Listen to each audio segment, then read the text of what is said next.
I remember May 1944. I was 15 and a half when I was thrown into a haunted universe where the story of the human adventure seemed to swing irrevocably between horror and malediction. I remember, I remember because I was there with my father. I was still living with him there. We worked together. We returned to the camp together. We stayed in the same block. We slept in the same box. We shared bread and soup. Never were we so close to one another.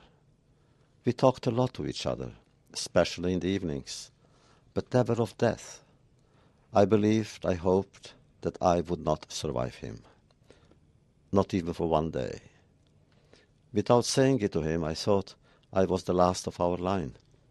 With him, our past would die. With me, our future. The moment the war ended, I believed, we all did, that anyone who survived death must bear witness. Some of us even believed that they survived in order to become witnesses. But then I knew deep down that it would be impossible to communicate the entire story. Nobody can. I personally decided to wait to see, during 10 years, if I would be capable to find the proper words, the proper pace, the proper melody, or maybe even the proper silence to describe the ineffable. For in my tradition as a Jew, I believe that whatever we receive, we must share. When we endure an experience, the experience cannot stay with me alone. It must be opened. It must become an offering. It must be deepened and given and shared. And of course, I'm afraid that memories suppressed could come back with a fury which is dangerous to all human beings, not only to those who directly were participants, but to people everywhere, to the world, for everyone. So therefore, those memories that are discarded, shamed, somehow they may come back in different ways, disguised, perhaps seeking another outlet. Granted, our task is to inform, but information must be transformed into knowledge, knowledge into sensitivity, and sensitivity into commitment.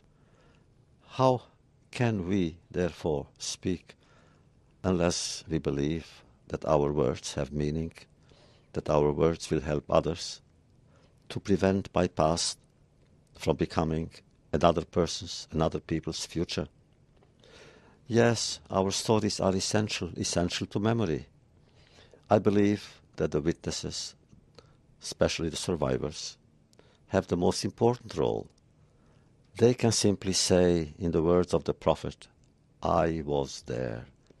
What is a witness if not someone who has a tale to tell and lives only with one haunting desire, to tell it? Without memory, there is no culture. Without memory, there would be no civilization, no society, no future. After all, God is God because He remembers.